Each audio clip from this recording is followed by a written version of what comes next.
নমস্কার বন্ধুরা, আপনারা সকলে কেমন আছেন? প্রিয়াঙ্কার কিচেনে আপনাদের সকলের অনেক অনেক স্বাগত। ব্রেকফাস্টে তৈরি করছি আজকে আমি আলুর পরোটা। এখানে 2 কাপ আটা নিলাম। এবার নিয়ে নিচ্ছি 1/4 সুজি। দিয়ে দেবো হাফ চামচ জোয়ান হাতে ক্রাশ করে, এতে পরোটাটা খেতে আরও বেশি ভালো লাগবে। আর দিয়ে দিচ্ছি স্বাদ মতো নুন। সব একসঙ্গে ভালো করে মিক্স করে নিলাম। এর মধ্যে দিচ্ছি 3 to 4 টেবিল স্পুন তেল। তেল দিয়ে আবারও খুব ভালো করে মেখে নিতে হবে, যাতে কোনো লাম্পস না থাকে। পরোটা যতটাই সুস্বাদু, তৈরিও হয়ে যায় খুব চটজলদি। এবার একটু একটু করে জল দিয়ে আটাটা মেখে নেব। সম্পূর্ণ জলটা একবারে দেব না, একটু সফট করে আটাটা ভালো করে মেখে নিতে হবে। মেখে মোটামুটি 10 মিনিট মতো রেস্টে রেখে দেব।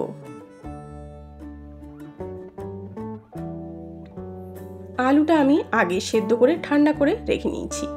এখানে 2 বড় সাইজের আলু নিয়েছি। আজ পরোটাটা একটু অন্যরকমভাবে তৈরি করছি, এতে খেতে আরও বেশি ভালো লাগবে। আলুর খোসাগুলো ছাড়িয়ে নিলাম। এবার এর মধ্যে আমি দিয়ে দেব পিৎজা পাস্তা সিজনিং, এতে পরোটাটা খেতে আরও বেশি ভালো লাগবে। আর দিয়ে দিলাম স্বাদ মতো নুন। ঝালের জন্য এখানে আমি কাঁচা লঙ্কা ব্যবহার করছি, আপনারা চাইলে চিলি ফ্লেক্সও অবশ্যই দিতে পারেন।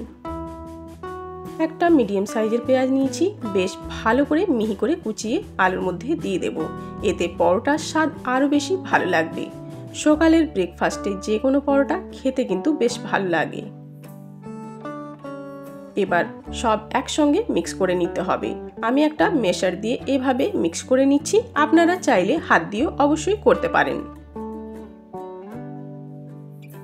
পরোটার ফিলিং রেডি হয়ে গেছে। পরোটা তৈরি করার জন্য একটু লিচিগুলো বড় সাইজের নিয়ে নিতে হবে, যাতে এর মধ্যে ফিলিংটা অনেকটা বেশি ফিল করা যায়।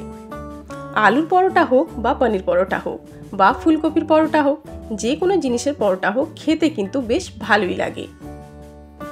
এরকম সকাল সকাল যদি পরোটা পাওয়া যায়, দিনটা বেশ ভালোই কাটবে। এবার একটুখানি আটা লাগিয়ে লাগিয়ে সব পরোটাগুলোকে বেলে নেব।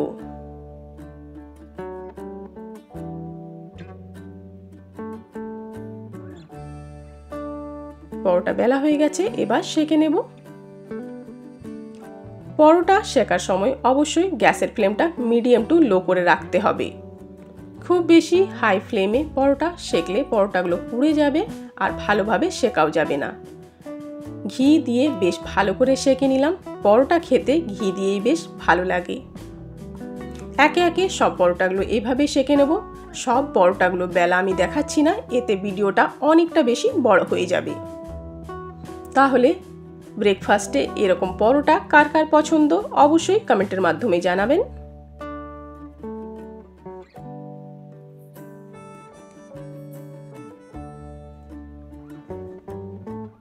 এইভাবে সব পরোটাগুলো আমি সেঁকে নেব, তারপর সার্ভ করে দেব। তাহলে পরোটার সঙ্গে আপনারা কে কি পছন্দ করেন? অনেকে চা দিয়ে খায়, অনেকে রায়তা আচার এই দিয়ে পরোটা খায়। সব পরোটাগুলো সেঁকা হয়ে গেছে, এবার সার্ভ করে দিচ্ছি। উপরে বেশ কিছুটা বাটার দিয়েছি। বাটার দিয়ে পরোটা খেতে কিন্তু বেশ ভালো লাগে আমার। আমি এখানে পরোটার সঙ্গে রায়তা ও লঙ্কার আচার সার্ভ করে দিয়েছি। তাহলে এই রেসিপিটা আপনাদের কেমন লাগলো অবশ্যই জানাবেন। ভালো লাগলে লাইক কমেন্ট শেয়ার করবেন, আর প্লিজ আমার চ্যানেলটা সাবস্ক্রাইব করবেন।